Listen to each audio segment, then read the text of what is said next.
I think putting them in those real world situations, authentic situations, really causes them to think, hey, how do I use the stuff I've learned? Hey, it's not working. How do I adapt that or whatever?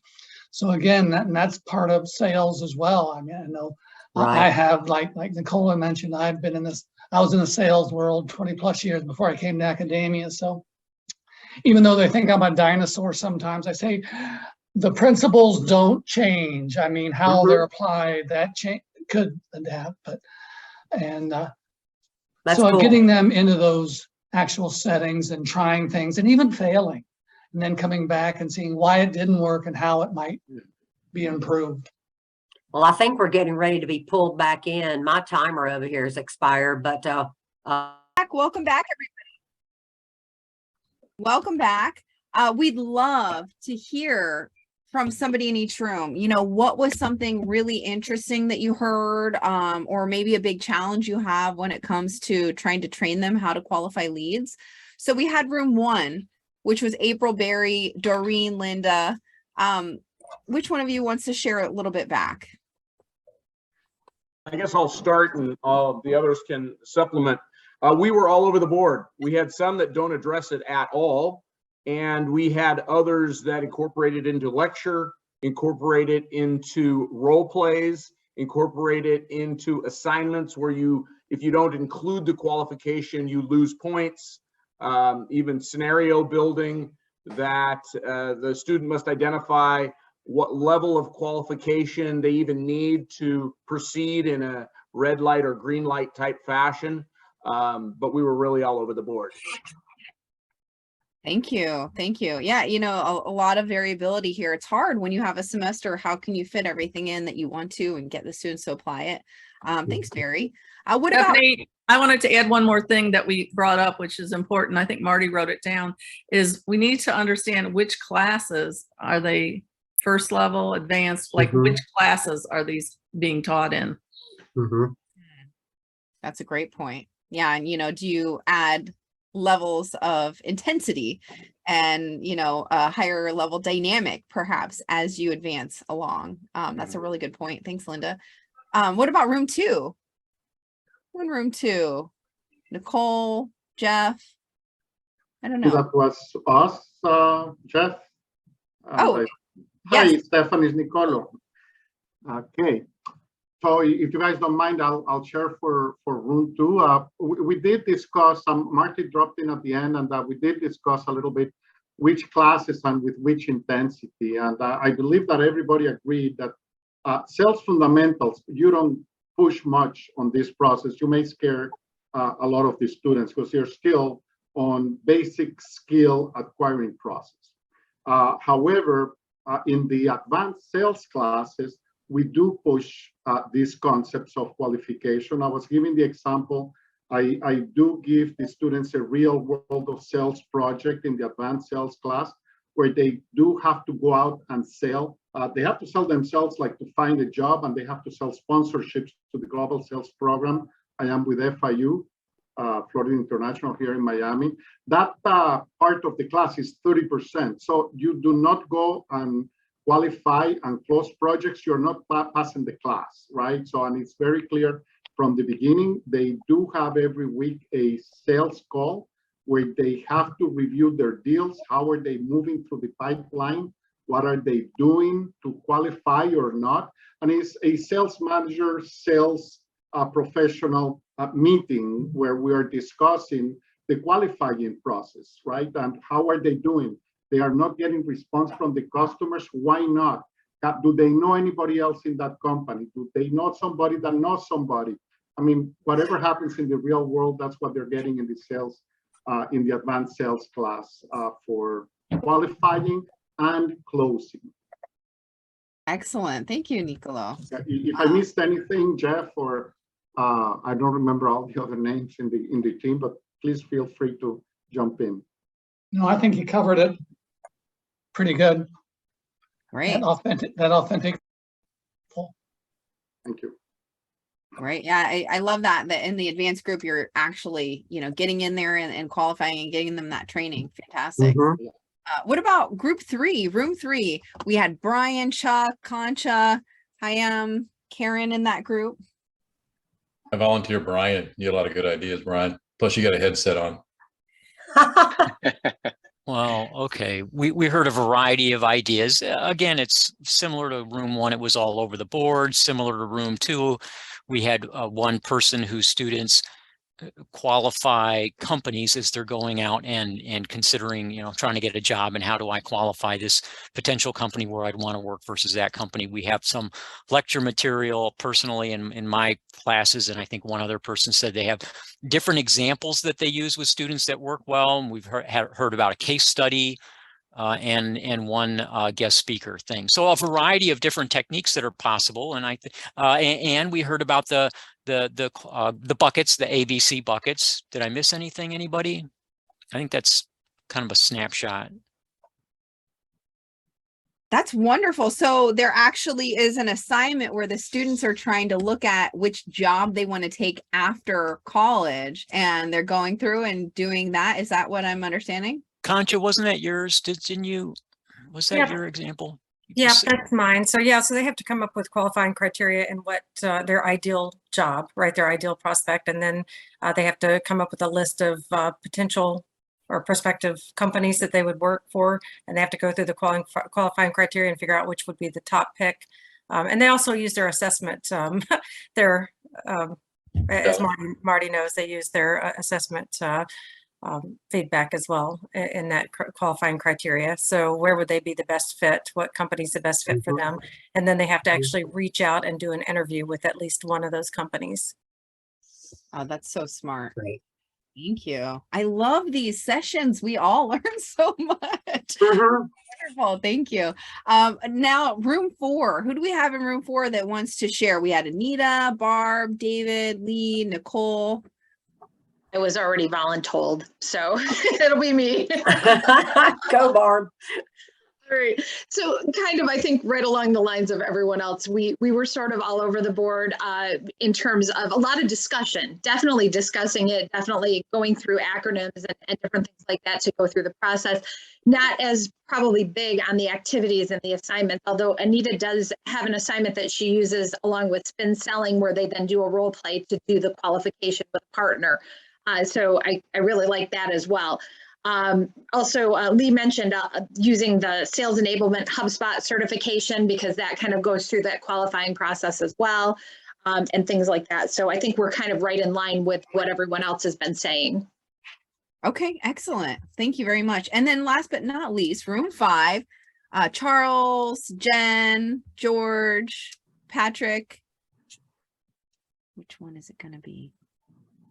Okay, I'll jump in. I think along the lines of everybody else, I think we can add, though, we started the conversation with, I mean, more of a market research lens, like really understanding who we are first as sales representatives. I'm thinking of an assignment I run where the students choose a company to sell for, and it's a B2B sales course, and they have to understand who they're selling for and understand their unique selling proposition, and really know themselves first, and then look outwards to the leads, where we started to have discussions around, well, how do we know what a good lead is and what a bad lead would be, and the only way we can know is by asking questions, which led us to the conversation around spin, using the spin framework, and I know there's another one, adapt, that we use, but I love, and so that's kind of, I think, where we and then we started to get into trust, building trust, and so our conversation did go into a lot of areas as well. But I think that was the lead qualification conversation. I love the conversation we're having right now around criteria. And yes, there's a whole bunch of acronyms that come with that as well that we review too. So great, excellent, thank you. And so we're gonna continue on here. I think that was fantastic feedback, and I tried to visit in some the rooms.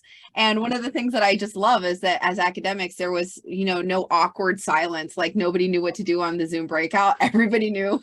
They all got the assignment. They all knew what to do. And so talking about assignments, some of the teaching objectives for this, and there's so many different ways that you can actually use it and apply it, whether you want to do it just for a little bit or if you want to make it really expansive.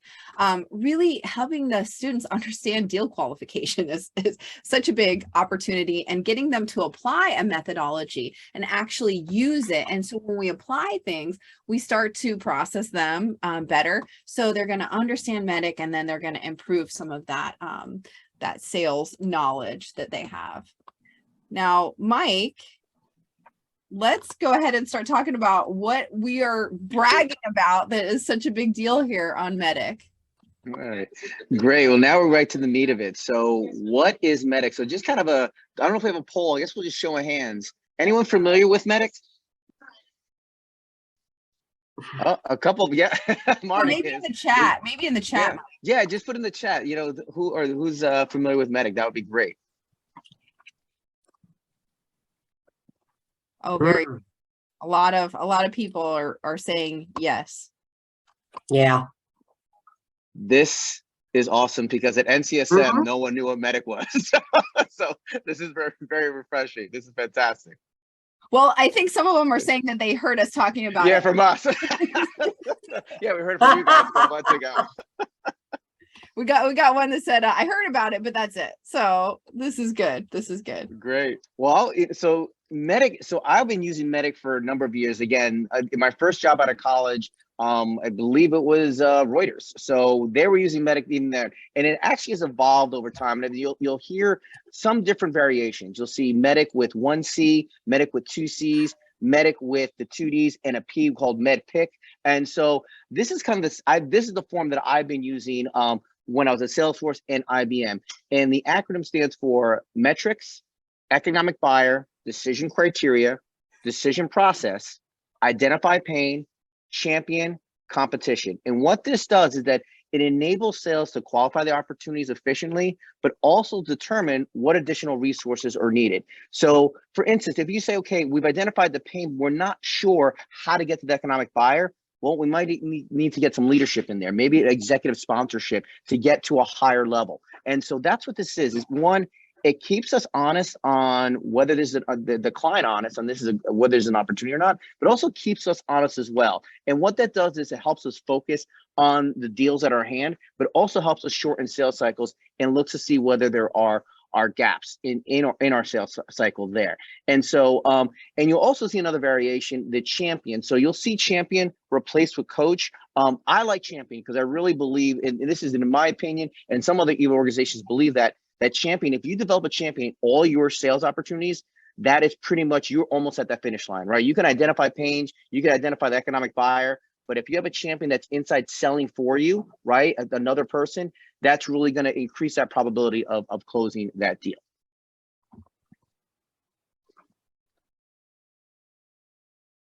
All right, so why MEDDICC? One, it is the most recognized and applied sales qualification method out there. In fact, I'm seeing job opportunities where they're saying, okay, they're describing the job and the responsibilities, but also asking that the candidate be proficient in MEDDICC. And I've actually had a couple alumni reach out to me and say, Professor, are you familiar with MEDDICC? Because I'm applying for a job and they're asking about this. And I did realize, I'm like, wow, I never really covered this in the class. And it's really important. And again, as I exited my academia in my last 3 corporate jobs, they all did this in MEDDICC. And someone asked the question is, where does this fall in line in the curriculum, right? Definitely not a fundamentals of sales class. This is more of kind of an upper level professional sales class, 1. And 2, it can also complement a CRM class. What's happening is that this methodology is being embedded into CRM technology to make sure that you're actually checking all those boxes to make sure that deal is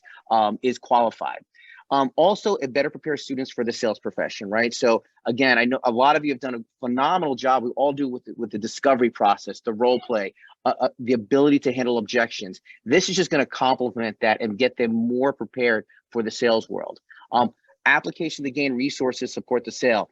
One of the things that I found is that, a lot of times is, okay, I need some more help. It's, you know, it takes a village to get a deal done. And sometimes you're just stuck, like the example, like economic buyer. And so if you have all these criteria checked in and also and filled out, then you might get more support from, say, engineering, product development, customer service, or management.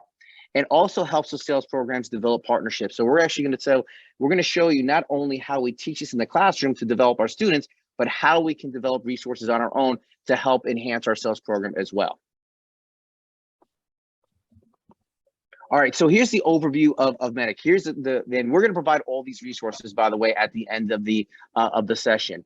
Metrics. This is a quantification of the potential gain, right? This is really important. So it's basically, how does my product, my service, my solution impact your company, right? And again, when I'm in a sales, when I'm driving a sale, you know, I always ask the question, if you were to invest in this product, what does success look like, right? Is it increasing revenue? Is it saving you money? Is it creating efficiency? That's kind of the metrics. It's basically a KPI. Economic buyer is pretty much someone who has that budget, someone who is going to be signing that check. Decision process. Basically, this is the process defined by the company to reach the purchase decision. So what that means is, okay, what is the process? You know, what are the next steps in that sales process? And we'll talk about some examples of that. The decision criteria. This is basically the factors to say, what are you looking for in your product or service, right? Are you looking for a certain size company? Are you looking for certain functionality? What are some of the criteria that's going to lead to that purchase decision? Then identify pain. And we kind of talked about this in our breakout, that, you know, using spin selling or some type of methodology of identifying that pain, right? What is the implicit pain? Why would the company make that investment? Then, of course, the champion, basically a powerful and influential person at the company who are favorable to your solution. And remember, the champion could be just like your coach, could be both internal and external to the organization.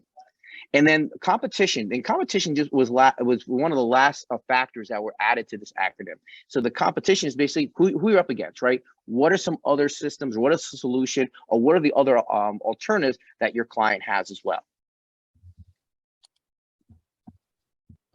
So here's just kind of an example. So metrics could be increased sales, decreased costs, customer retention, prospect conversion, ROI. Economic buyer could be a CFO, anyone with a budget who can sign the check. Decision process, maybe demonstration of a product, they have a formal RFP process, or maybe a proof of concept, POC, or they go to a proposal. Decision criteria, maybe they have certain features and functionalities. Maybe they need to understand a pricing model, references, implementation methodology, experience. Identify the pain, right? It could be, okay, we need to decrease market share, maybe increase in cost, maybe lack of resources. And again, this is how we utilize our different types of discovery methodology there. Our champion, again, we talked about this, is also our coach. It's a resource that's internal or external that's selling for us. And for me, I believe that once we identify our champion, and this is a huge factor in increasing that probability of getting that deal.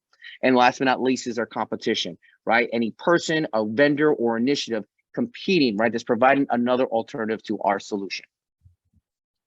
Excellent. Now, Mike just was talking about looking at that business example, right? So going back to that slide, here's the element with the business example, some of the criteria, some of the things that you're looking for to fill in. So now what we'd like to do is let's take a look at this for perhaps a university partner that could potentially work with one of our sales programs. Maybe they can partner with our sales program. Maybe we have an event that we want them to sponsor, or maybe we have a sales competition. Several of us have these, and we need to get faculty and students in, but we also need the companies to come in and judge and support and do that. So what we'd like to start out by doing is start filling this out.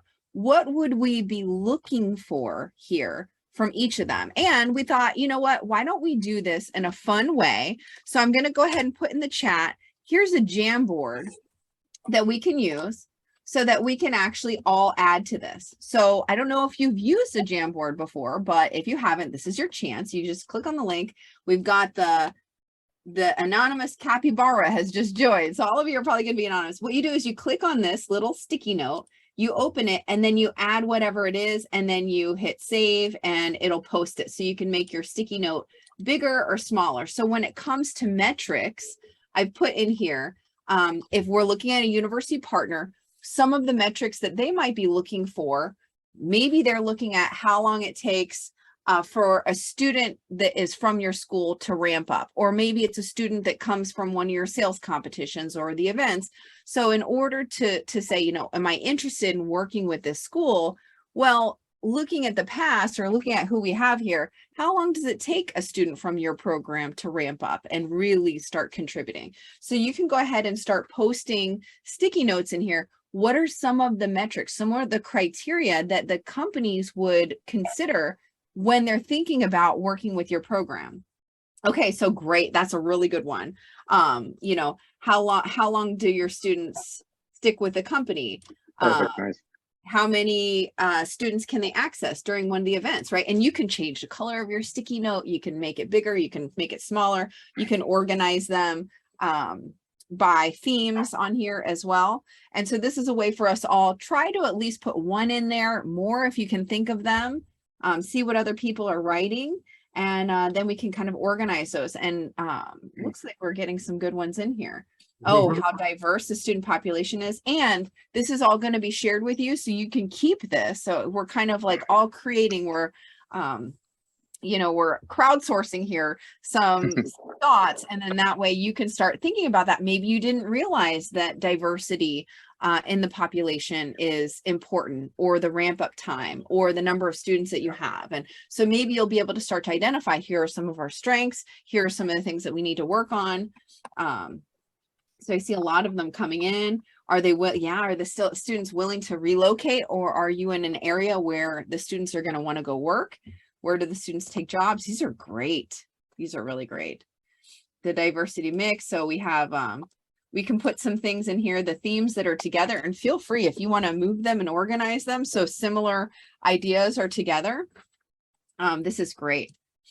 Okay, and so now we have a pretty good mix. If you want to continue on that, you can, but just come over to this arrow so that we can click over to the next one. Who would this economic buyer potentially be? Who would this person be that you would want to reach out to that is going to make the decision? So perhaps you can reach out to that person first instead of having to work your way up to that person. So go ahead and create your sticky notes. Who would this person be that would make the decision about this? So how do you add a sticky note? I'm having a challenge with that. I might be just technology challenged. So you click on the link in the chat, and then that way, when you open the link, it'll take you here, and then you just click on the sticky note right here like that, and then you'll add a sticky note. So I can add one here. I might say, oh, sales, and I'm going to make mine pink, right? And then it'll just populate, and then I could just move it.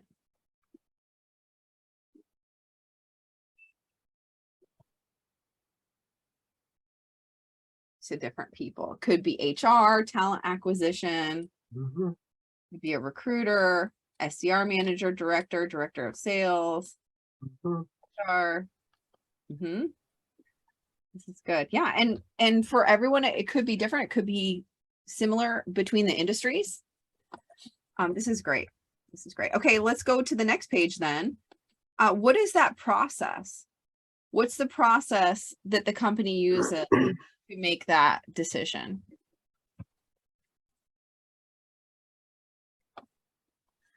Stephanie, can I ask a question?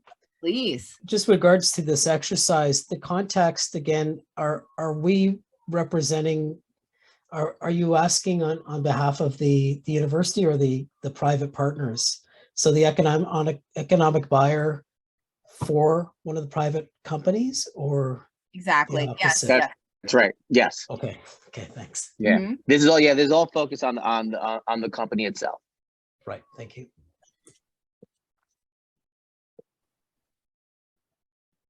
And I presume this tool, this platform, is used in the classroom for student learning as well. Yes. Are you talking about the Jamboard? Or are you talking about? Yeah. Yes. Yeah. You can if you're remote. This is great. And if you're not remote, it's really great to have like sticky notes on hand And then the students will stand up and they'll write on the sticky notes and then they'll start posting them everywhere and then they can reorganize them. It's a good way to kind of get the blood flowing when the students are in the classroom and get them up and moving. Right. Well, I can see them with their laptops in the room doing what we're doing right here. I think it would be a good exercise. Stefanie, Michael, so that I understand, this would be a potential sponsor to a sales program asking, what do I gain by joining? Is that correct? Exactly. That is, yeah, that is exactly right. So for instance, so when I, so right now I'm starting a sales program at Campbell, right? They're not going to sign over a $10,000 check. It's just not going to happen, right? I wish they would, right? So what they're going to do is, hey, can I speak to a class? So that's when I talk to the dean, right? Because I have to explain to my dean what the process is. So the process could be, well, I want to talk to a class first to see how, are they really interested in sales, right? And then that process might lead to maybe do a role play with them, right? And then attend a career. So my process when I was at Elon was go to a class, then do a role play with a student, then come to a career fair, then and that was basically my process, right? Once I did those 3 steps, most of the time I said, you know what, we want to partner up, right? That was the decision-making process for them. It's like, hey, we want to make sure we want to kick the tires a little bit. I hate to say that our students are cars, but they are a product, right? They want to know that this is a fit for them. And so that might be part of that process, that let me talk to a classroom, let me talk to a couple students, let me go to your sales, maybe go attend one of your sales club meetings, that sort of thing, maybe do a role play with a student. Mm-hmm. This is great. This is really good. Now let's look at some of the criteria. What would they be looking for? What are the criteria that they're looking for to make a decision on that?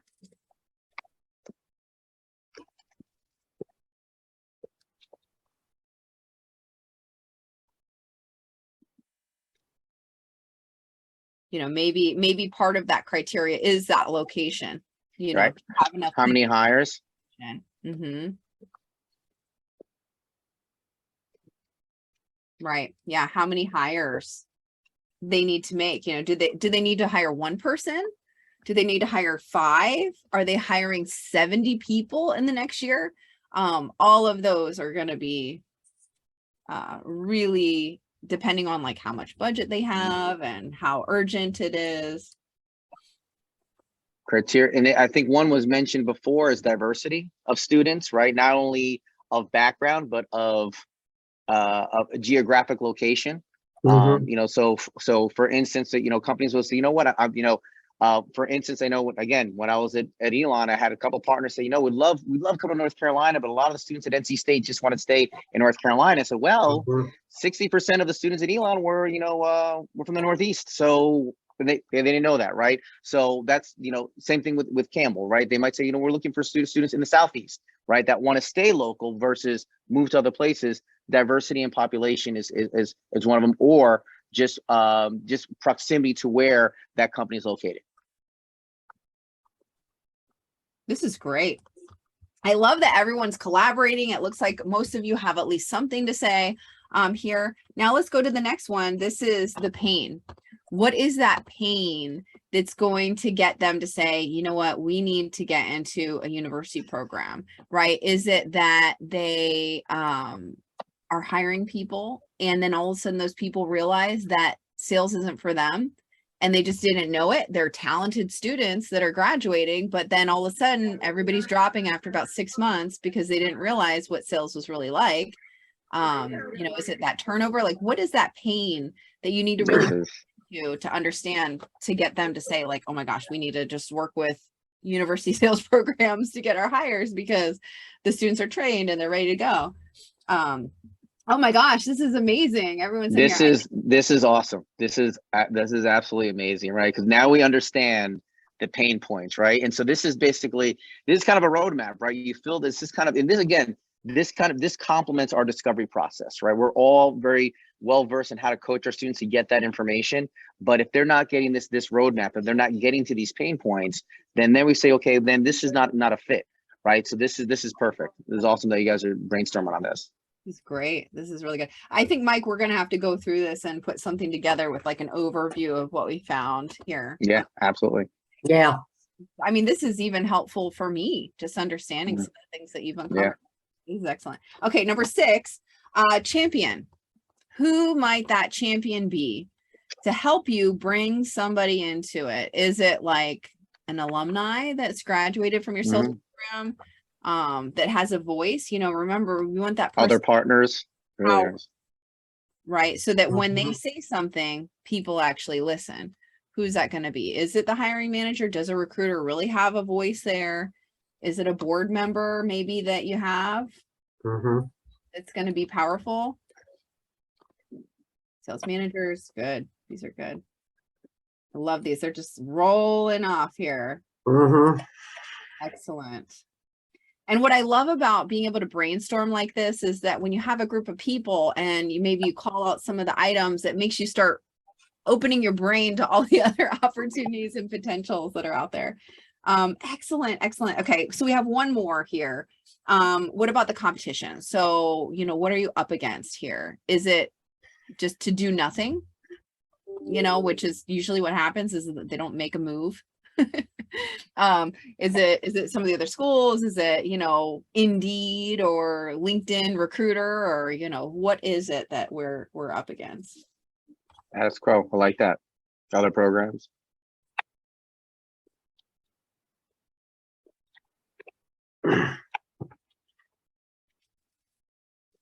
I know whenever I try to get companies to come into like NISC or Rainmakers, I always say, you know, you should be in all of these programs because you get so much by being in so many places.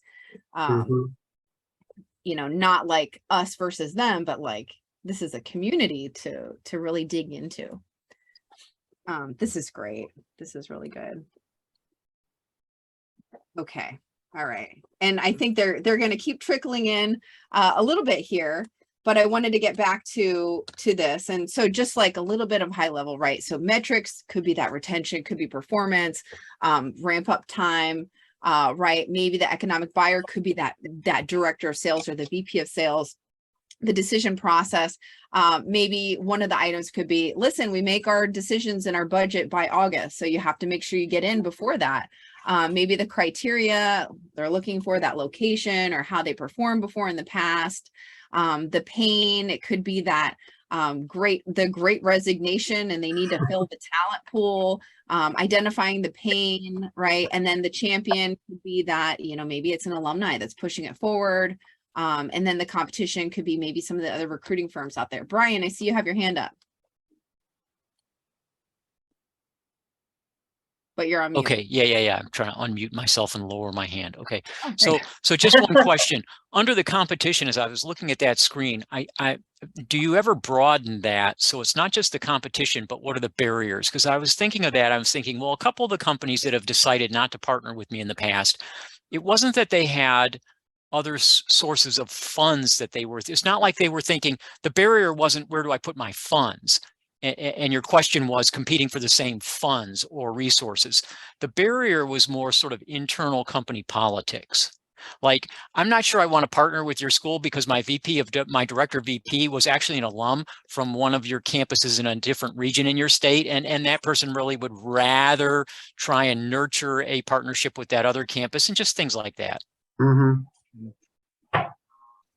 Yeah, I mean, I think those would fit in there. What do you think, Mike? Yeah, absolutely. And I think that's, you know, one of the things we used to get a lot of pushback on. Well, we use a recruiting firm, right, to get, you know, our candidates. And I said, okay, let's walk through that cost analysis, right? How much does it cost to recruit one student, right? And it's anywhere between, or one candidate, not even a student, one candidate, $10,000 to $20,000. Okay, that's 10 to 20, you know, paying that fees. And I said, how much does it cost if that candidate leaves within the first 6 months? Now you're thinking about $50,000, right? I remember whiteboarding this. And I said, you know, what if you just came to this school, right, and hired 20 students, gave $10,000 check, and say, you know, even if you lost 10 of them, you're still in the black, right? So it's kind of like when you start breaking down that ROI, that was what I was up against. So, you know, how am I sure that I want to allocate these funds to hiring 21, 22-year-olds out of college versus going to another resource? And so that's kind of where that competition is as well. And also too, you know, we had, you know, in North Carolina I mean, it's the mecca of academia, right? I mean, how do you compete against Duke NC State, UNC, Wake Forest, right? I mean, people were hanging up on me on a daily basis. Like, we already have our partnerships. And I said, they don't have this, right? This is unique. And I'm going through those same motions as well. So yeah, it's a struggle as well. But once you start kind of identifying what the real pain points are, right? Turnover, expenses, they start to feel, okay, maybe something different is better than what we've been doing in the past. That's a great point. That's a great point. It sure is. Okay, so now we want to do another breakout. We want you to actually try to fill in some of these specifically for a company. So in the chat, I put a document in here. It has, the first page has like definitions and what it is. The second page actually has it listed out where you can actually add in the information. So we're asking you to download it because you can't edit this copy. Otherwise, it would just be a mess. Everybody trying to edit all over the place. So just download. If you click on File, Download, then you can download your own copy to fill in. You can download it as a Word document. It's probably the easiest way to do that. Hopefully the formatting looks okay. But just go ahead and download that and start trying to fill that out. And we're going to do some breakouts. So just give you a minute really quickly to start thinking about what that would look like, and then break it out and see, what are some of the challenges we're having to fill this in. Yeah. And let me add to that, Stefanie, is that you don't have to be perfect on every single, sometimes you can't fill in every blank here. And that's the strategy behind this methodology, is that, okay, where are we struggling here, right? So for instance, we may have a company that's really interested, has a pain point, right? They love our students, they have the funding, and then it's, okay, how come they're not signing the deal, right? So what I would do is I'd go on LinkedIn and I would try to find an alumni that has some type of relationship with that company, right? And that's gonna be my champion. That's gonna be the person. So I'm missing my champion. So that's just kind of one example there. And sometimes the champion is the last thing that we fill in, or sometimes the economic buyer, the executive. So don't feel that you're like, wow, I don't have this all filled in, so it's a done deal. It's dead. It just, all we're trying to do is increase that probability that that deal that is gonna get closed sooner rather than later. Okay, so we're going to do breakout rooms again, and go ahead and try to start kind of filling these out as you trickle into your breakout rooms, and then you can kind of help each other. Oh, I'm stuck with this. What does this look like? And, you can even think about like ranking them, right? So just like Mike was talking about, maybe it's an area that needs improvement. Maybe you're not a total 0 on the process, but you don't have 100% of the process. So maybe you understand 25% of what the decision process is, but you need more information. So you can start to fill it in, and then you kind of rank it, or you can score it out of 100, out of 10, out of 5, whatever makes sense for you, to see, where are you when it comes to one of these. All right. So breakout rooms, we're going to start to share and talk about what that would look like.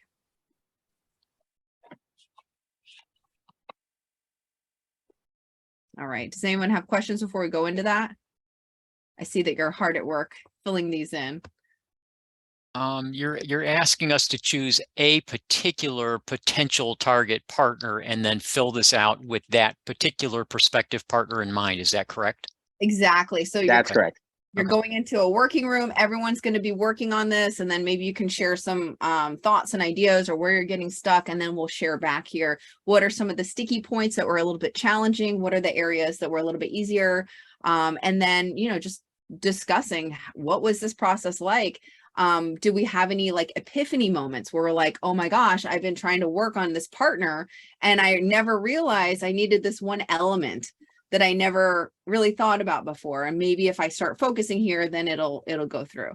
Or you might say, I've been working on this partner, but I realize we don't have this element and we never will.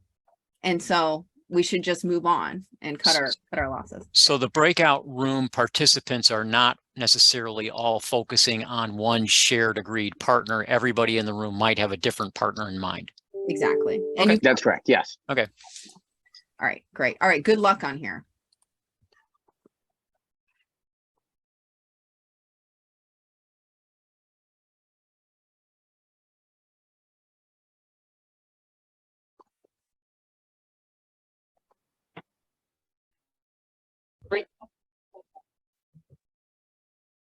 Hi. Hi. Hey, everyone. I think this is a great exercise. I have a company that we're trying to get solidified to provide internships for us. Mm-hmm. And so I think this whole process of thinking about how to improve the approach and to communicate the value is beneficial. Mm-hmm. We don't really have a formal internship program, so this would be our first one. So we do, I mean, students are required to complete an internship, but they're required to get it on their own.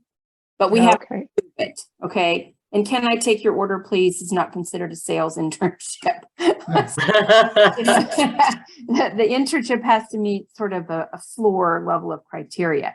But, you know, I've got companies all over the place that have internships. Are you saying you're not using that model? You want to funnel all of your sales students into a specific company? Not all, but we have a company that we would like to regularly have opportunities for students. So if the student can find an internship on their own that meets the criteria, we would be supportive of that still, because that's what we currently do. Okay. But we would like to have a partner that actually engages with our students on a regular basis throughout the year, not just summer internships or something like that. So that's what we do. Jeff Hoyle again, I'm with Central Michigan University. We have a required internship, much like Anita mentioned. And part of the process is students got to find that internship. But we do have companies that come in and participate with PSE and other organizations throughout the year. And then students have to, much like the sales process, they have to, like Concha was saying, you know, you have to kind of target those, see if your skills match with them, and then seek them out. So that's part of the process. But I understand it'd be good to have a partner that would be that's consistent. We have some of those as well, but there's a diversity of opportunities, I think.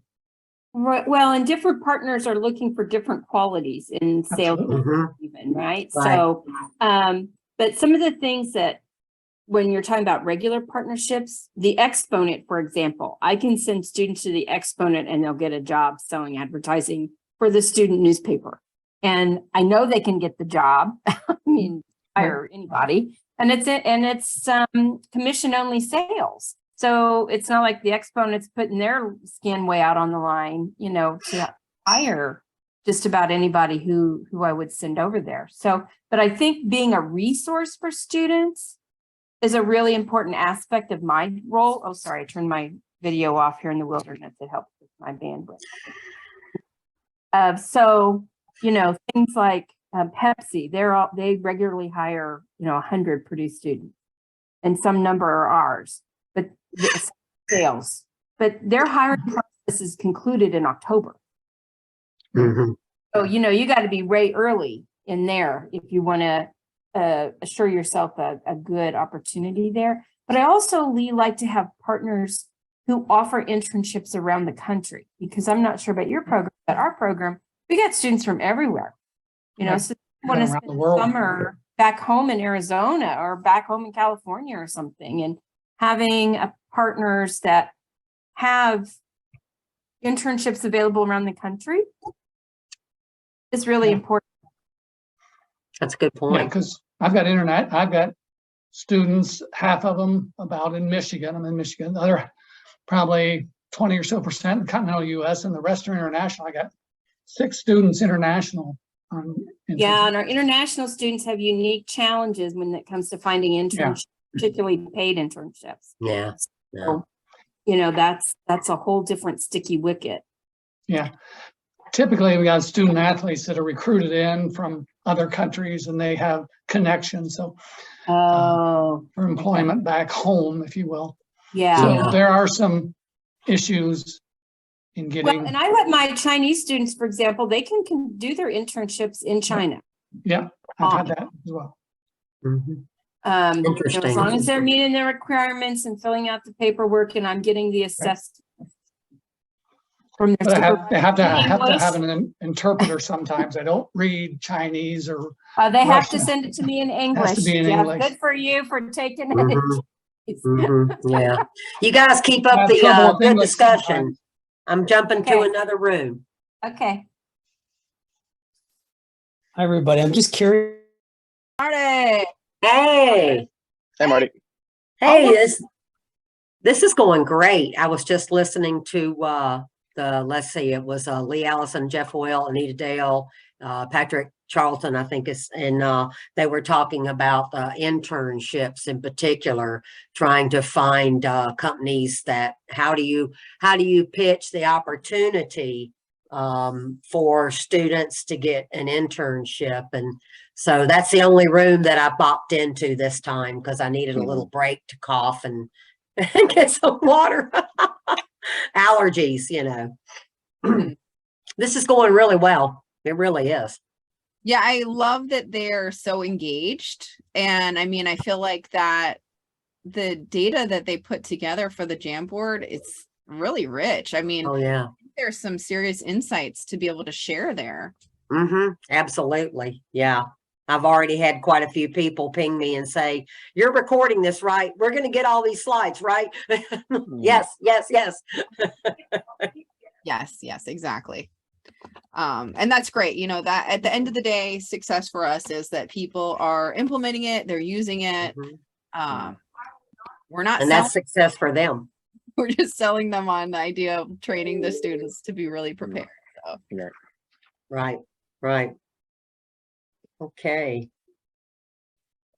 We have what, about 2.5 minutes left on these breakout rooms. And I gotta say, Marty, like, I can't believe that this many people would show up during their summer break to come in to talk. Yeah. I was really worried there for a while. I mean, you know, we ended up with about 15 or 20 who all of a sudden couldn't make it. And I'm thinking, wow, I hope I have the bandwidth here.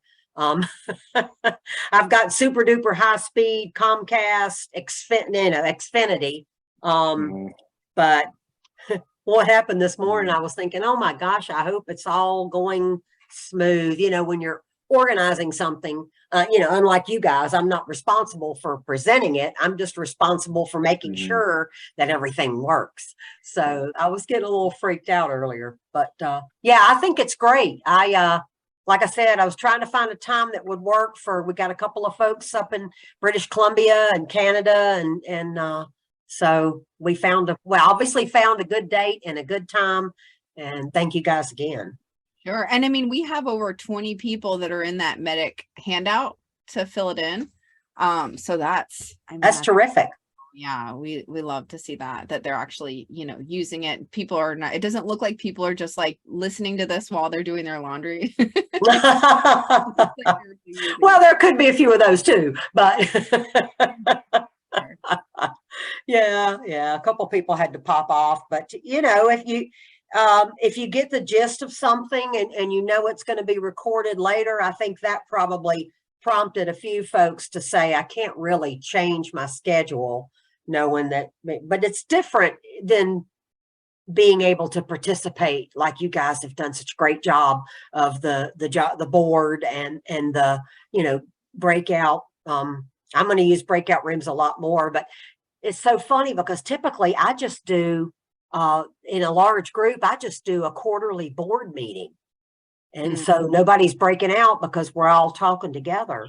But I've got a lot of new ideas now. So the problem with that is that people just tune out because they know there's so many people. And so then that's when they start checking their email and doing everything else instead of participating. You notice that when people came back from the breakout room, most of their cameras were on. Yeah. Whereas left for the breakout room, they were not. Forced participation. Sorry. No, Steph, are you going to go through breakouts for each room as well? Yeah, I think we'll have a little bit of time for that quickly. Okay. Yeah, I want to ask the question: what are the areas that they struggled with? Yeah. Do you want to why don't you run? Yeah. Why don't you run this like overview of what happened in the discussion room? Okay. Cool. Yeah. Fantastic. All right. Perfect. So I'll just stop the share then. Okay. And that way they'll come back and discuss all of this. Here they come. Okay. All right. Oh, so let's all right. Do we have everyone back?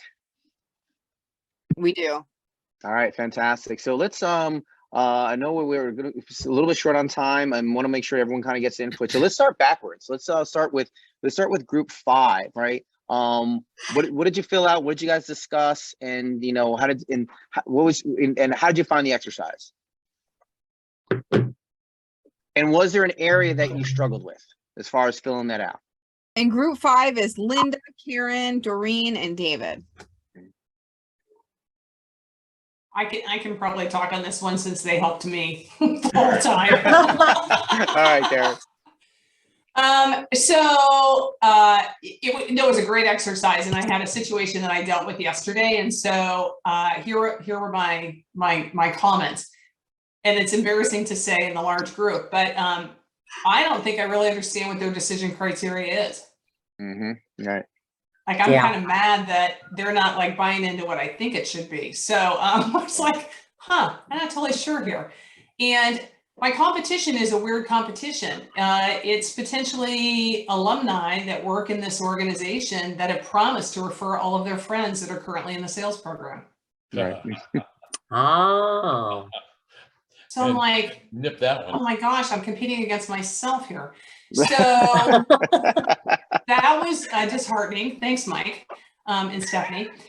So that was good. However, at the very end, we were talking about different ideas, and David was great in saying that he had the same perspective I did. For the amount of money that I'm asking for, it's like, okay, come on, everybody. You just hired 2 students. We should just get on with this. But he said maybe there's a place where you could add a little additional value to the existing sales force, which my background is sales training. So, I like that, right? Like thinking a little bit creatively. I also have a champion that sits on our board that works for this organization. So long story short, this was helpful. Helpful. I liked it, and I loved, my team gave me a couple really good ideas. So thank you.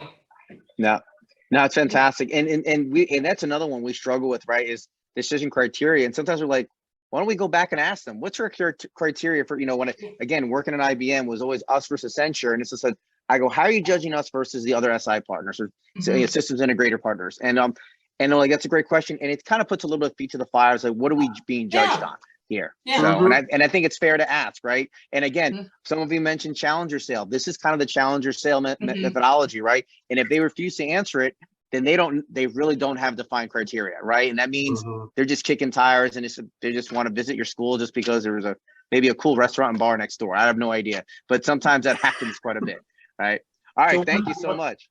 So one thing though is that towards the end there, we were saying, well, if you can help them in with their own sales force, then the sponsorship goes from 6,000 to a lot bigger number.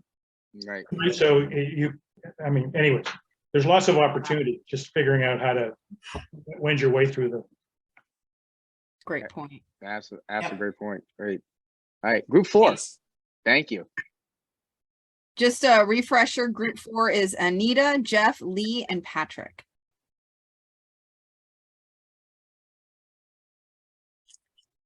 All right, guys, I sit in that group.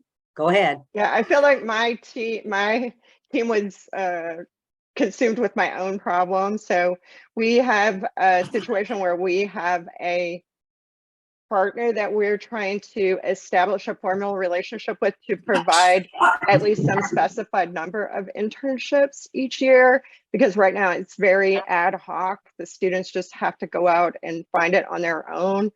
Sometimes it works, but it's not always easy for them to get that done. So I appreciate them. They give me a lot of good ideas. I think the exercise is super valuable in terms of walking me through the process of, exactly how to, I guess, really understand my buyer's needs and how what we're proposing is going to satisfy those. And so my team largely helped me, but they had a lot of good ideas. That's great, Lee. Thank you so much. How about group 3?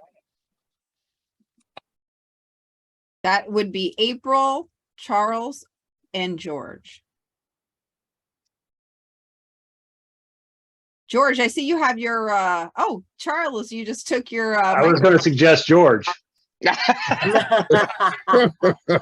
You're up, George. I think Charles spoke first.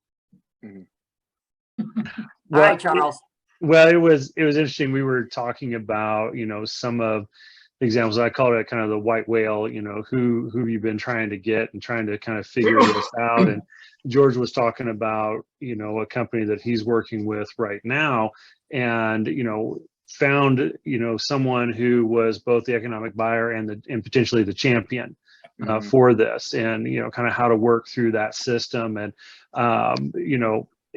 when I was at Missouri for over a decade, and I think April's, been moving her program for a number of years now as well, we were at a point where, we could be a little bit more choosy, if you will, if I can use some bad grammar here. But, now being here at Iowa, where we don't have a program, and now kind of restarting that, but knowing where all the minefields are, that, I can do it a lot quicker, and I'm still going after the one that I really wanted when I was at Missouri, and that's Cardinal Health.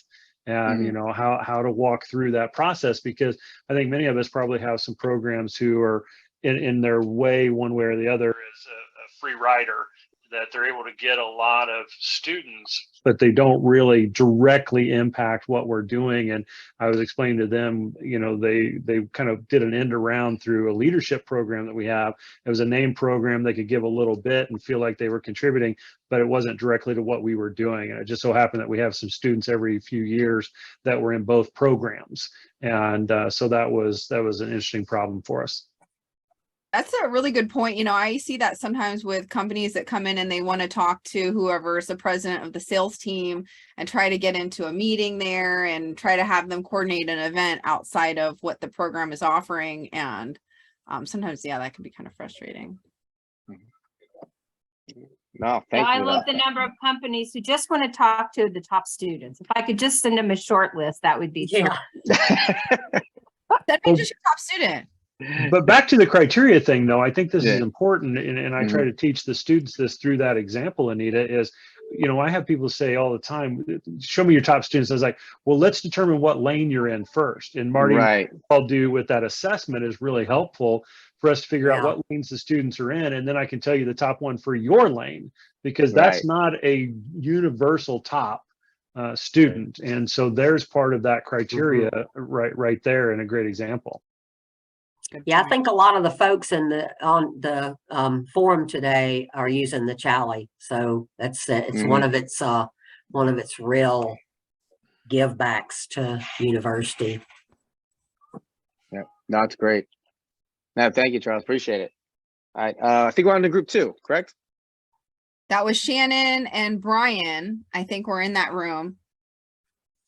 We had a Louisiana State University, I think, transcriber was in that room too. And you Shannon, you want to go, or do you want me to go? Whatever you want. Well, I just picked your brain, so you go ahead. Okay. The only thing I'll add to what's already been said is that in my personal experience, and I recruited about 11 companies to be partners. And for me, it was always very simple, because because I always had a champion to start with. So for all of those companies that became partners that I worked with, the amount of money that I was asking for was not that high. It was $2,750 a year, paid for the supplies for the program. And I basically had a person that I already knew, because when my campus has career fairs, I would attend career fairs and I would walk and meet employers and sales managers or sales recruiters. And so when it came time to launch our program, this goes back 10 or 11 years, and I was looking for partners, I started with the people that I had already met multiple times. Some of them had already been guest speakers in my class. I said, this is what I'm trying to do. I'm looking for partners. And they handled it all for me. I mean, they were basically the economic buyer, or they were attached at the hip to the economic buyer. Their decision process was pretty simple. Oh yeah, I know Brian, and I've known him a little while, and I trust him, and or I trust him enough, I guess. And and I know these students at his university, and this all makes sense. And the pain was very simple, which is, well, yeah, if you can make my job easier to hire students, why not? Why wouldn't I do that? And so in my experience with those companies was pretty simple. That's great. No, thank you, Brian. And last but not least, group one. That's Bar, Barry, Chuck, Hyam, and Nicole. One of the things I think what Brian said too, we heard from Nicole that a lot of things is getting some of the alumni to come in and be your champion. I think that's great. I identified one on the identified pain points, and I had a situation where this company wanted to partner with us, but not sure. But they also expressed the need to be more consistent sales training. So I upped them to the top level partnership, and we created an event that they could train 10 of their people in a class, and we end up getting them to the top level because that's what their need was. We also had, everybody wants an intern, just a top intern, right? And wants to come to the fairs, but they don't want to go to the big fair. They just want to go to the sales program. My need last year was I couldn't get companies on campus because they want to do everything virtually. So I'm like, all right, we're going to make this thing work. So with the help of the IT world, we're going to do our last role plays at the junior level in 2 days. We're going to do 200 role plays. And I said, and I want you on campus with these role plays. If you go 9 to 11 and give me somebody there for those 2 hours, I will let you go to an internship fair from 11 to 1 o'clock, but you can't get to the internship fair unless you're on campus and doing role plays. And it was the right timing for them. At least it seemed. We haven't done it yet, so we'll see how it works out. But identifying that pain has been one that I probably need to spend more time on what they're really looking for. We also, in the advanced program, I'm having the students sell a sales program to a company, but I'm having them compare it then to another company. So ironically, it's been the University of Minnesota. So I have it set up where they have enough money to go to either one or the other. Which do you do? So having them better understand how the program comes, because if I can develop them to understand what our program is, next year, they're my champions in whatever company they're going to. And I can go to them and say, you've done this role play, you know what the heck you need to do. And that's come back and paid me dividends a couple times. That's great. That's great. Thank you, Chuck. No, that's fantastic. Well, this has been great. I really appreciate, Stefanie, I appreciate all the information you guys have been sharing. Hopefully this is not an exercise that, we as professors educators have to go through, right? This is, now that we've gone through it, right?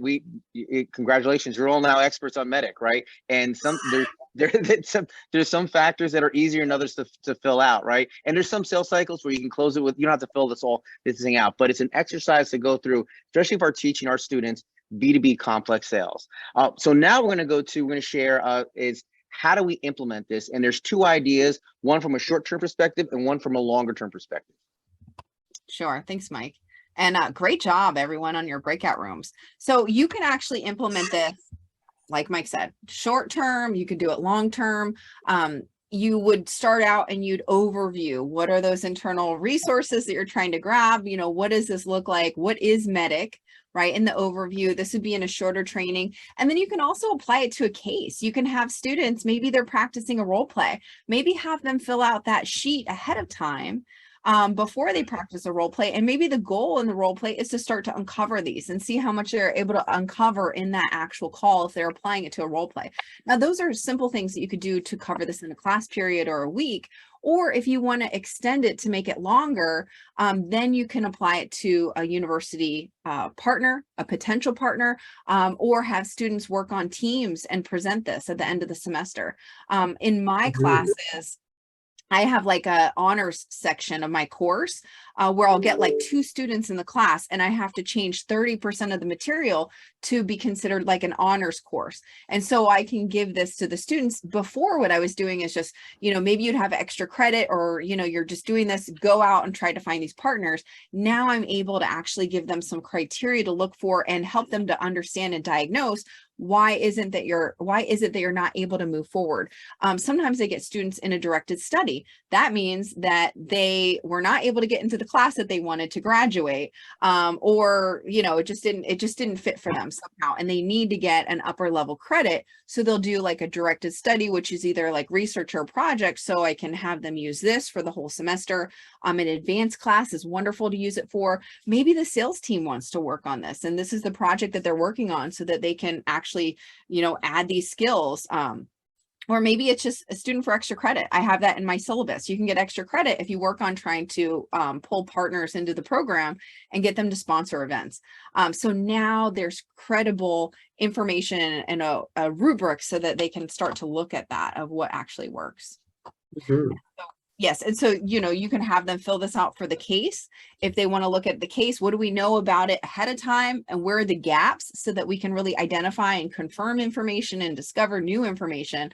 And then they can go after and they can look at it, and maybe they can rank it.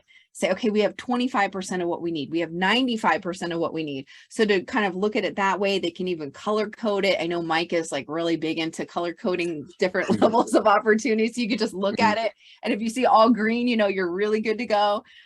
Versus if you see a bunch of red, maybe you're not quite in the clear yet on that. And then also this university partner, right? If you want to have this, you can just have the students fill this in, or you can use the same sheet where it had the definitions in there, if that makes it easier for the students. All right, and just going to the last couple slides here, the benefits of teaching this innovation. One, we've talked about the qualification of deals, but what this also does is it keeps the salesperson honest, right? Improves the accuracy of sales forecast and pipeline management. One of the things that I didn't mention, as I mentioned in another group, is also identify its risk. So again, when, another question that's been very popular asked in my forecast is there any risk to this deal? Meaning that, is there potentially may not close, right? You have it in call, you have it closed at 95%. Is there a chance? And yes, there is risk, right? Right now, the decision criteria is not clear. Or our champion is, yeah, they're friendly, but not exactly a champion. Or we haven't really identified our competition. So it's not just about qualifying deals, but it's also about identifying any risk in our opportunities. That way, our sales managers are not caught off guard. Increases revenue through sales efficiencies due to better qualification, right? Again, we've talked about, salespeople, just they're boundary spanners, right? They've got so much on their plate, and sometimes they just chase after every opportunity. This keeps us honest and focused and say, okay, which of the deals in our pipeline are important, and ones are ones that I can push off. Reduces the cost and time due to early disqualification, right? Someone had said that, there wasn't really defined criteria. Well, maybe there's no need then, right? Maybe they're just kind of kept on kicking the tires, right? So we have to take those deals and basically put them aside and say, okay, this is not a top of our funnel.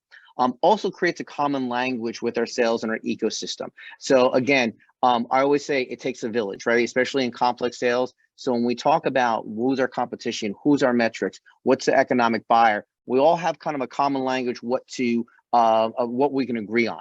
And the number one thing that I really like is that this is something that our students can put on their resume, proficient in MEDDICC sales methodology. I did have one student that was interviewed, and the recruiter said, I cannot believe a 21-year-old is going over MEDDICC in college. I didn't learn this till I was in my 30s, right? So this is something that they learn. Again, it's going to take a while to become proficient in, but again, it becomes another skill set that they pick up that you already are giving them, like spin selling and challenger sale as well. Mm-hmm. Excellent. And so we've actually created some additional resources, some podcasts, some training, different materials there. So you'll be able to access all of this to help you implement this. And it's so dynamic. You can implement it in so many different ways.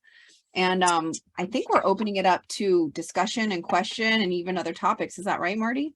Yes. I extended out the time for another half an hour before we started today, because I just had a feeling if everybody got a chance to talk, we'd all have a lot to say. So yeah, we've got time, questions. I think maybe if you want to raise your hand, perhaps that might, if you just want to talk about something, what you learned today, what you'd like to talk about the next time we do a forum, those sorts of things. Questions for Stefanie and Mike. They've given us so much of their time. So we thank them for that, for sure. So here we go, guys. Let's hear what you got to say. Anyone? Brian raised his hand. And there you go. Brian. Okay, so appreciate the forum. I think this is a good idea. I like the sharing of ideas, and this way that you've managed it has been worth my time. So thank you very much. The only suggestion I have is, and this is a tech issue, so I don't know if you can do it, but when you have the time allocation for the breakout groups, it would be great if there was some countdown clock, because in the first breakout group, we were in the middle of a conversation and it flashes, 15 seconds left before your group dissolves into the stratosphere. So I don't know if that's a functionality that's available, or just tell everybody, yeah, you might set a timer or something, but the sharing of ideas is good. I like it. Thank you. Perfect. Thank you, Brian. We can easily send something. You can easily send something, Marty, where you just say like 1 minute left or 2 minute warning, where you just send it out to the whole group. So that's a good piece. Yeah. I actually had a countdown up in the top corner though, but I didn't realize it was there till it was like 15 seconds. Whoop. All right. Charles has a hand up. Oh, great. So we talked about this a little bit, and I don't know if we took a formal count, but you know, as we're looking at where to place something like this, I think a lot of us, you know, had the lower level, entry level classes, maybe larger, you know, class sizes. Where's everybody now on advanced sales classes, and what are you doing in that space? I think many of you know my former colleague at Mizzou, Naladri Sham. We put together an advanced sales class, had some AI, machine learning, and all of that. You know, as we look at programs like this, getting ahead of what the machines and the AI are doing, like groups like Balto and others who are telling the salespeople in real time what to say back. You know, I think that's good, but it's also losing some of the human touch. Where do some of us see that going?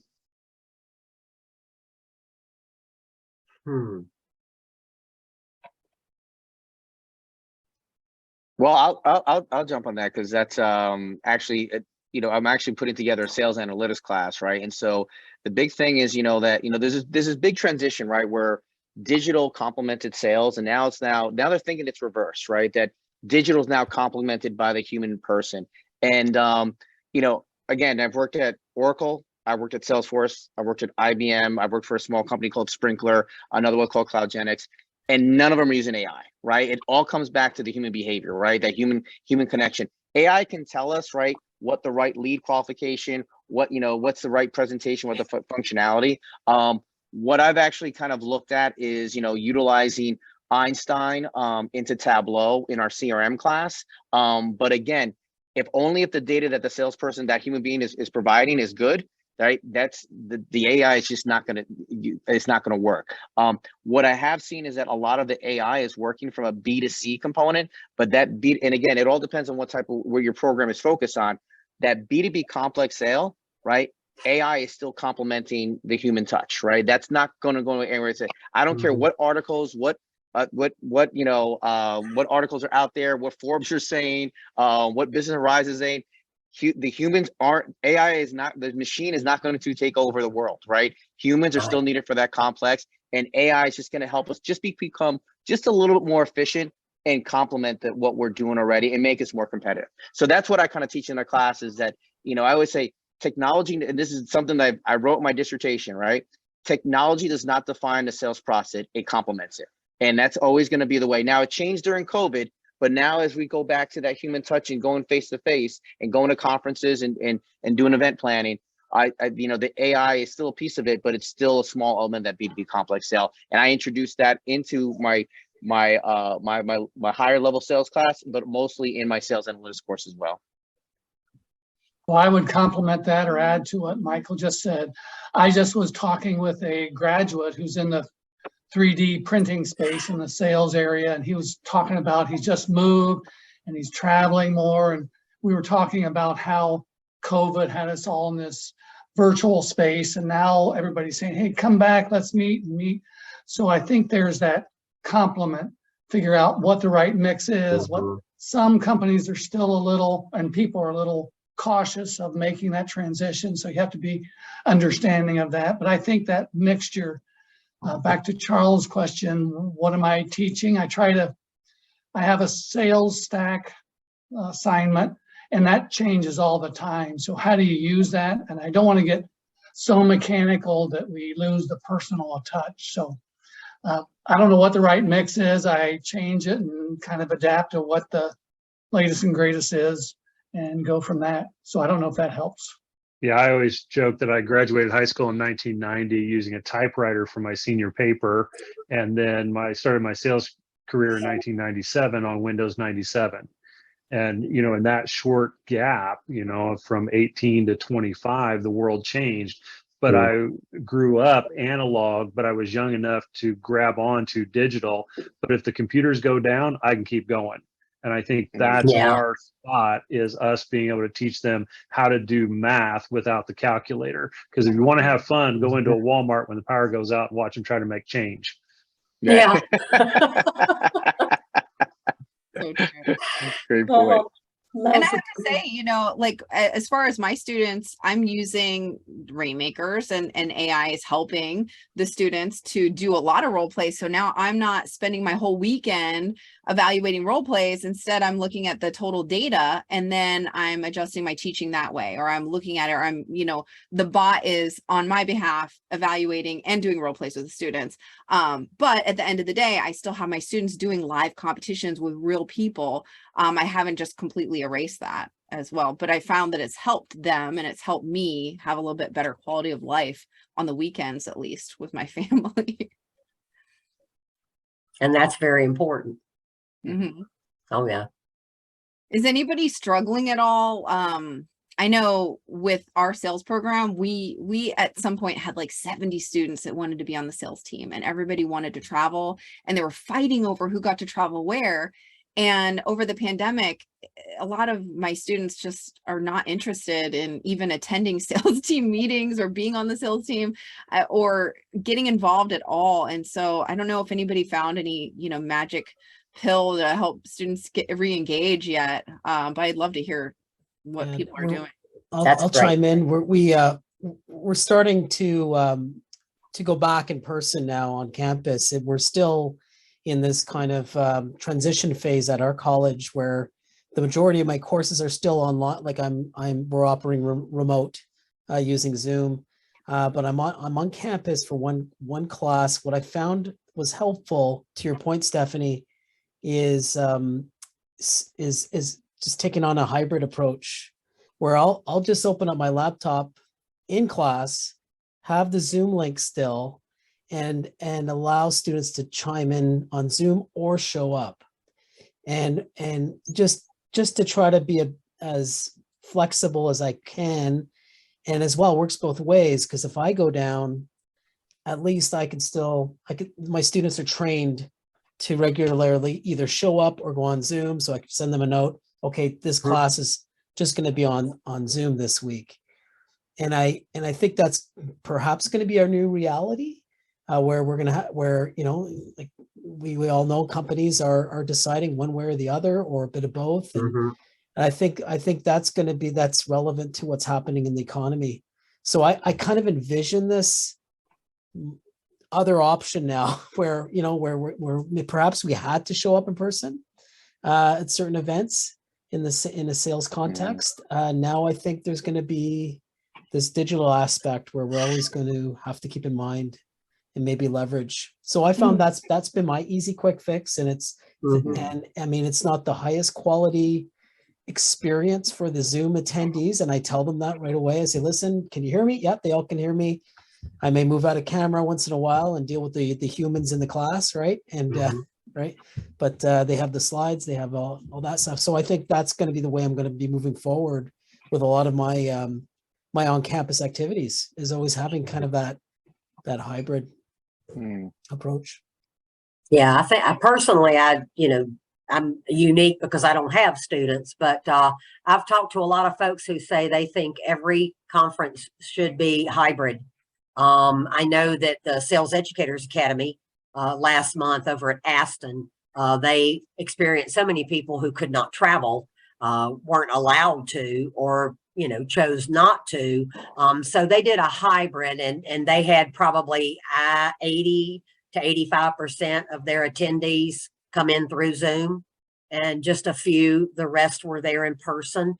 I think that's going to be the new norm. And I'm actually advocating for that because, you know, for some people, there's not a huge travel budget. So it's an opportunity for me to be involved through SEF, where I would not be able to travel. So speaking company wise, I think there's an advantage to hybrid conferences and competitions and that sort of thing. But personal touch is, as you probably know, so very important to me. So I feel like I can personally touch people through Zoom. It's all kind of in the way you think about it, I believe. Mhm. I think Lee has her hand up there. Yes. So does Karen. Hi. Yeah. Hi, Lee. Thanks, guys. Hey, Lee. Hi. It's great to see you again. I appreciate what Patrick was saying there. We have had some success with that. We're back on campus, but we just had this conversation yesterday that our PSE meetings, we were running that hybrid model too. And we did find it, like you did, Patrick, very useful.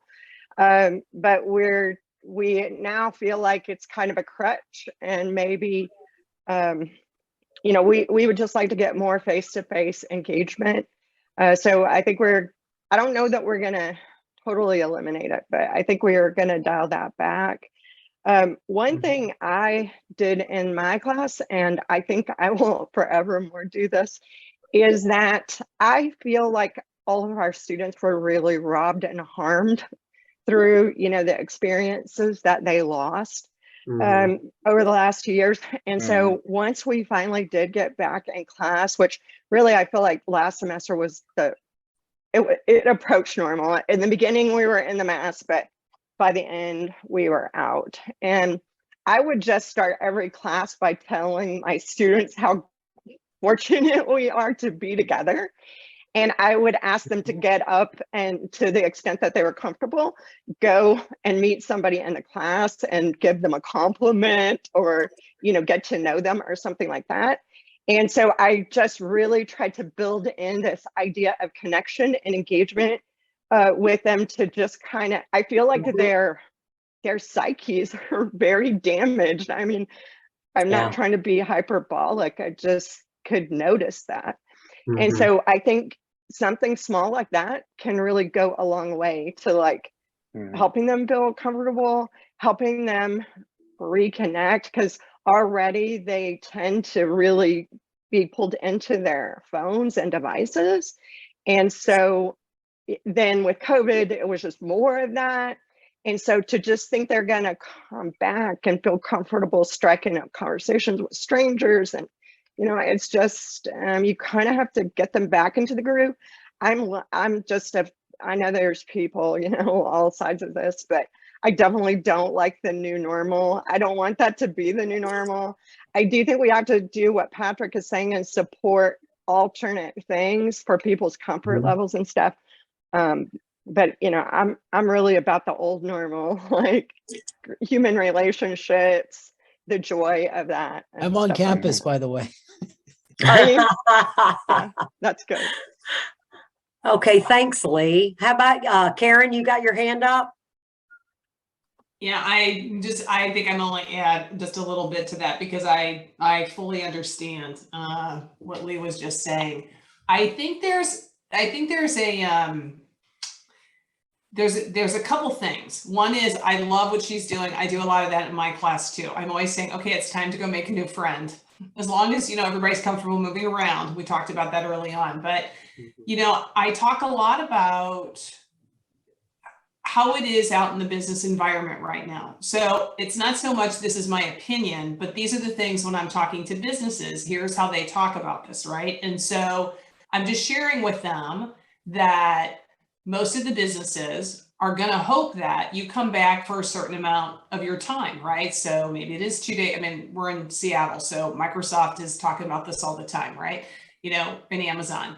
So I kind of give them, I just kind of keep talking about what's really happening and what some of the expectations are in the business environment based on going into a sales position, but it's everybody. And so we talk about that. And then I think just kind of mimicking Lee, but, and Patrick too, creating enough of a comfortable environment that nothing terrible happens, right? And we ease back into these kinds of things, and it's okay to get up and give a presentation. It's, you know, and the more they do it, I mean, I would say at the end of our last quarter, I felt a lot better about how they were handling things. But then I'm going to add this one last thing at the end. I was having a conversation with, it's actually an alumni that's going back to work with one of the sororities for recruitment. And she shared with me that the her particular house sorority had actually reduced the number of pledges, new pledges that they're looking to recruit in. And the reason for that is that this is kind of a little too much for everybody. Just the whole being all together and the social, you know, just in having to like be in all these different, you know, little more intense face-to-face situations, that they decided to just kind of scale that back a little bit and, you know, set it up based on what's happening and how people are feeling. So I thought that was very interesting. So That is. that helped. Yeah. That's very. Thanks. Great question though. It's a thing. Barb? Stephanie, I was going to say, you asked, you know, getting people involved with sales teams or competitions or, you know, anything like that. And I was going to say my first line of defense is beg. So that's number one. We've all been there. No, really, come on. This is good for you. But my sadly, I wish it weren't true, but it was. But my second line of defense is literally like the sales techniques. And the funny thing is that they recognize them and then they start laughing and then they, like, you know, so it's the value, right? You know, what are they going to get out of it? What are they going to see? I've gone as far as if they're in classes, you know, maybe it replaces an assignment or something like that, which I kind of laugh about because they do so much more work prepping for a competition than they would have for that particular assignment. But hey, it's a win-win as far as I'm concerned there. And kind of to, you know, what Karen was just saying too, I think in general, and I've watched this with a lot of student associations or anything, is that they don't want to be all in, or they're concerned about going all in for any number of reasons. It could be it's just too much now, it's whatever. And so I don't know if it means scaling back slightly, you know, in terms of number of times a meeting or commitment level or something like that, sort of just meeting them where they are. That's my motto, I guess. This has really been interesting hearing you guys talk about the struggles that your students are having and that you're having. It's really kind of eye-opening. You know, being here in Florida, things have been normal for so long. It's hard to sometimes think about what other folks in other parts of the country and Canada are dealing with. Yeah. All right. Anybody else? I see we're down to our little core group. So it keeps getting smaller and smaller. Yeah, I know. But that's the way it works. No, that's great. That's great. Yeah. Any last thoughts or comments from anybody about what Stefanie and Mike had to say today? No? Okay. Yeah, I mean, that's all. I'm just here like hosting, you know, and trying to stay out of the way. So the stars of the day are Stefanie and Mike and each and every one of you who is changing the face of professional sales, or like we say at SEF, you're elevating the sales profession through university education, and we love it. And we thank you for all you do. Marty? Yes. Can I ask one last question? And this is selfish, so I'm just going to pre-qualify it. If anyone teaches a sales management course, I'm just talking about management, not fundamentals of selling. I am in desperate seek for a fresh textbook that has instructor resources, and I can't find one anywhere. They're very rare to find. If anybody has some suggestions for me on an author, a publisher, or a title of a textbook in sales management, I'm talking about recruiting, interviewing, coaching, motivating, compensating, evaluating, right, setting goals, setting territories. Anybody got any textbooks with Are you going to say Lanita's, Marty? Well, actually, I was going to say Lanita's, and also Brian Huckstein. He and I just did a podcast together, and he's put together quite a bit. I'm sure everybody here has a suggestion. Yeah, Brian's actually helping me with a lot of things right now. So Brian Hochstein, Hochstein, Lanita Davis. Actually, I'll see Lanita next Friday. She's on our SEF advisory board now as our representative from the USCA. So I'll see Lanita next Friday. Lenita Davis? Davis, yes. Why don't I just send you their contact information, Barry? Would be great. Thank you very much. Anybody else heard anything that's any good? Hey, Barry, this is George. Sales management shaping the future of sales leaders. And that's by Lenita Davis, Earl Honeycutt, Andrea Dixon. It's fresh off the press. It's from Wessex. I'll send the contact information.